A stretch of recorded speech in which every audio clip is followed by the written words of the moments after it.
వీక్షకులందరికీ నమస్కారం. 2026వ సంవత్సరం నూతన ఆంగ్ల సంవత్సరం ముందు మేషరాశి వారికి ఏ విధమైనటువంటి గ్రహగతులు ఉండబోతూ ఉన్నాయి అనేటువంటి విషయాన్ని ఈ వీడియో ద్వారా క్లుప్తంగా తెలుసుకునేటువంటి ప్రయత్నం చేద్దాం. రాజపూజ్య అవమానాలు, ఆదాయ వ్యయాలు ఈ ఇంగ్లీషు సంవత్సరానికి ఉండవు కాబట్టి అది ప్రేక్షకులు గమనించాలి. అలా ఎవరు చెప్తున్నా ఖండించాలి. ఎందుకంటే రాజపూజ్య అవమానాలు ఇవన్నీ కూడా ఉగాదికి మనం క్యాలిక్యులేట్ చేస్తాం కాబట్టి అత్యుత్సాహంతో ఈ ఆంగ్ల సంవత్సరానికి రాజపూజ్య అవమానాలు చెప్పేటువంటి వారిని మీరు ఖండించండి, అది నా సూచన. అలాగే ఈ మేషరాశి వారి యొక్క పరిస్థితిని కనుక గమనిస్తే ఈ సంవత్సరంలో దీర్ఘ సంచార గ్రహాలని మనం పరిశీలన చేస్తే ఈ సంవత్సరం ప్రారంభంలోనే కొన్ని పంచగ్రహ కూటములు, చతుర్గ్రహ కూటములు ఇలా చాలా ఏర్పడుతూ ఉన్నాయి. రావుకేతువులు ఈ సంవత్సరం చివరి వరకు కూడా మేషరాశికి 11వ స్థానంలోనూ 5వ స్థానంలోనే ఉంటారు. ఈ సంవత్సరం చివరిలోనే డిసెంబర్ నెలలో మారి వారు 14 స్థానాల్లోకి వెళతారు. ఎటు చూసుకున్నా రావుకేతువులు పూర్తి స్థాయిలో అనుకూలంగా ఉన్నారు. ఇక శనేశ్వరుడు 12వ స్థానం ముందు ఉన్నారు. శనేశ్వరుడు ఆల్మోస్ట్ ఈ సంవత్సరం అంతా కూడా అదే స్థానం ముందు ఉంటారు. మధ్యలో శని వక్రగతిలోకి వెళ్ళినా కూడా రాశి మార్పు ఏమి ఉండదు. కొంతకాలం వక్రించి మరలా అదే స్థానం ముందు కొనసాగుతారు. కాబట్టి 12వ స్థానం ముందు శనేశ్వరుడు ఫిక్స్డ్ గా ఉన్నారు. ఇక గురువు ఈ సంవత్సరంలో 2 సార్లు మారుతారు. ఒకటి జూన్ నెల 2వ తారీఖున మిథున రాశి నుండి కర్కాటకంలోకి మారుతారు. తర్వాత అక్టోబర్ 31న కర్కాటకం నుండి సింహరాశికి మారుతారు. ఈ 2 మార్పుల్లో 2వ మార్పు ఈ మేషరాశి వారికి అనుకూలంగా ఉంటుంది. అంటే అక్టోబర్ 31 దాటిన తర్వాత నవంబర్ డిసెంబర్ నెలలో గురుబలం పెరుగుతుంది. ఇది క్లుప్తంగా ఈ సంవత్సరంలో ఉండేటువంటి గ్రహగతుల యొక్క ఫలితాలు. చూసుకుంటే దీర్ఘ సంచార గ్రహాల్లో రాహు అనుకూలంగా ఉన్నారు. సంవత్సరం చివరిలో గురువు అనుకూలంగా ఉన్నారు. దీన్ని బట్టి మధ్యస్థమైనటువంటి ఫలితాన్ని మనం ఆశించవచ్చు. పర్సంటేజీల్లో చూస్తే 40% మేషరాశి వారికి ఇది అనుకూలమైనటువంటి గ్రహస్థితి. ఎందుకు 40% అంటే రాహు మాత్రమే బలం, చివరిలో గురు బలం వస్తుంది. చివరి 2 నెలలే కాబట్టి పెద్దది మనం కన్సిడర్ చేయట్లా. ఇక ఏలినాటి శని అనేటువంటిది ప్రభావాన్ని చూపించేటువంటి సంవత్సరం ఈ సంవత్సరము. ముఖ్యంగా ఏలినాటి శని వల్ల వచ్చేటువంటి ప్రభావాన్ని గనక గమనిస్తే మనహానిర్ మన క్లేశం కృష్యర్ భోజన పల్పసహ అన్నది శాస్త్రం. ఇక్కడ మేషరాశి వారిని ఏలినాటి శని ఏ విధంగా బాధ పెడుతుంది? ఈ 2026 జనవరి దగ్గర నుండి డిసెంబర్ లోపు అనువుగా ఉండేటువంటి స్థానం నుండి మారుస్తాడు శనేశ్వరుడు.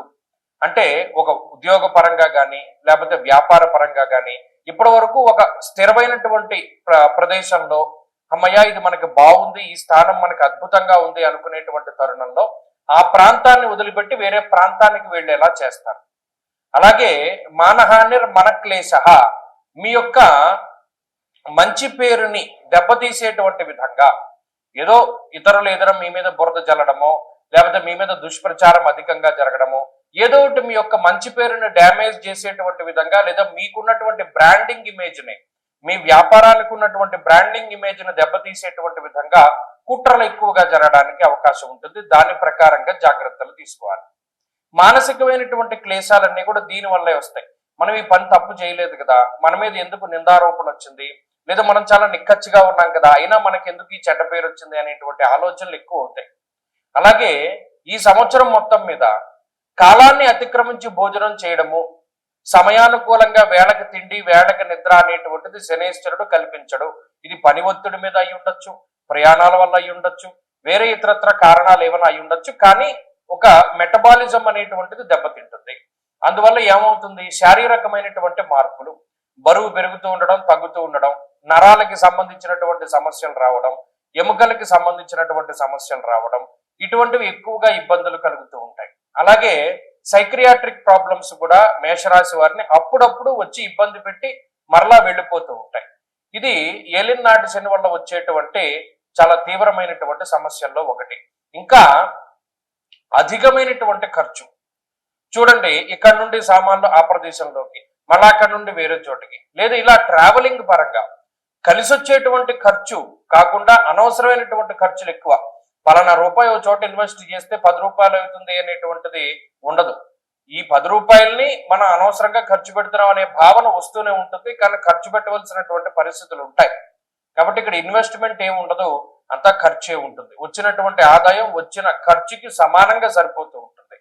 ఇది ఏలిన నాటి శని యొక్క సమగ్రమైనటువంటి స్వరూపం మేషరాశి వారికి. దీని నుండి ఎలా తప్పించుకోవాలి? ప్రధానంగా శివారాధన చేస్తూ ఉండడం, ప్రతి నెలలో ఆరుద్ర నక్షత్రం రోజున శివుడికి అభిషేకం చేసుకుంటూ ఉండడం, లేదు ప్రతి సోమవారం అభిషేకము, కుదరని వాళ్ళు నెలకోసారి ఆరుద్ర నక్షత్రము, ప్రతిరోజు పారాయణ చేసుకునేటువంటి వాళ్ళు శివాష్టోత్తర శతనామావళి స్తోత్రాన్ని పారాయణ చేస్తూ ఉండడం ఇత్యాదివి చేయడం ద్వారా ఈ తీవ్రతను తగ్గించుకోగలుగుతారు. లేదంటే ఇంకా కొంత ఓపిక ఉంది అనుకునేటువంటి వాళ్ళు శనేశ్వరునికి జపము, దానము, హోమము ఇటువంటివి చేసుకోవడం ద్వారా కూడా ఆయన యొక్క తీవ్రత తగ్గుతుంది. ఇక పాజిటివ్ ఫేజ్కి వస్తే రాహు యొక్క అనుకూలత చాలా ఎక్కువగా ఉన్నది. గోవా జిగజ సంఘానాం క్షీరార్నాది శుభోజనం అన్నారు. రాహు అటు 11వ స్థానంలో ఉన్నా, ఇటు 10వ స్థానంలో ఉన్నా, ఎటు చూసినా మీకు కలిసి వచ్చేటువంటి పరిస్థితులే. ఇందాక చెప్పాం శనేశ్వరుడు ఖర్చునిస్తారు, ఈ రాహు ఆ ఖర్చు నుండి కాపాడుతారు. అంటే ఖర్చుకు తగ్గ ఆదాయాన్ని ఇవ్వడంలో రాహు ఉపయోగపడతారు. కాబట్టి మీరు గమనించండి, ఆయన మీ నుండి ఏదైనా ఒకటి ఇబ్బందికరంగా తీసుకుపోతూ ఉంటే రాహు దాన్ని మరలా తిరిగి ఇస్తూ ఉంటారు. ఇది ఒక సందర్భంగా మీరు చూడొచ్చు. మహాభారతంలో ద్రౌపది వస్త్రాపహరణం జరుగుతూ ఉన్నప్పుడు ఆ రాక్షసులు లాగుతూ ఉంటారు చీరని, కానీ శ్రీకృష్ణ పరమాత్ముడు ఇస్తూ ఉంటారు. పోయేది పోతూనే ఉంటుంది, వచ్చేది వస్తూనే ఉంటుంది. మధ్యలో వాళ్ళు భయపడకుండా కొంచెం మానసికంగా ఇబ్బంది పడినా స్థిరంగా ఉండగలుగుతారు. అది మేషరాశి వారి పరిస్థితి. కేవలం చూస్తూ ఉండడమే, ఇందులో మీరు చేసేదేమీ ఉండదు. కాబట్టి ఈ గ్రహస్థితి అటు సమాజంలో కొంచెం మంచి పొజిషన్లో నిలబెట్టడానికి అవకాశాన్ని ఇస్తుంది. అలాగే విదేశీయానానికి సంబంధించిన విషయాలు బాగున్నాయి. ఈ 2026లో విదేశాల్లో చదువుకోవడము, అక్కడ స్థిర నివాసం ఉండడం అనేటువంటి విషయాలు కొంత అవకాశాలు ఎక్కువగా ఉన్నాయి. అలాగే విదేశాలకి ఇప్పటికే వెళ్ళి అక్కడ ఇబ్బంది పడుతూ ఉండేటువంటి వారికి కూడా కొంత ఈ ఇబ్బందిని తగ్గి ఈ రాహు కొంత అనుకూలతని ఇస్తారు. అలాగే ఉద్యోగపరమైనటువంటి అవకాశాలను ఇస్తాడు రాహు. ఉద్యోగంలో ఎదగడానికి, ఏదైనా మంచి స్థాయిని పొందడానికి ఎక్కువ అవకాశం ఉంటుంది. అలాగే ఈ గురు యొక్క బలం చివరి 2 నెలల్లోనే ఉంటుంది. అప్పటి వరకు తృతీయ చతుర్థ స్థానాల్లో గురుడు సంచారం చేస్తారు కాబట్టి గురుబలం ఉండదు. గురుబలం లేకపోవడం వల్ల అదృష్టం ఉండదు. ప్రతిదీ హార్డ్ వర్క్ మీదే ముందుకు వెళ్ళవలసినటువంటి పరిస్థితులు ఉంటాయి. కాబట్టి సమగ్రంగా పరిస్థితులను చూస్తే అంత ఇబ్బందికర పరిస్థితులు లేవు, అంత బాగున్నటువంటి పరిస్థితులు లేవు. అందుకనే 40% శుభ ఫలితాలు అని మనం ముందుగా చెప్పడం జరిగింది. ఈ 40% పెంచుకోవడానికి మేషరాశి వారు కొంత కష్టపడవలసిన పరిస్థితులు ఉన్నాయి. ఇందాక చెప్పినట్టు శనేశ్వరునికి సంబంధించి, అలాగే గురువారాలు చేస్తూ ఉండడం కానీ, దక్షిణామూర్తి స్తోత్రాన్ని ప్రతినిత్యం పారాయణ చేయడం కానీ ఇటువంటివి చేస్తూ ఉన్నా కూడా ఈ బలాన్ని మనం పెంపొందించుకోవచ్చు. స్వస్తి.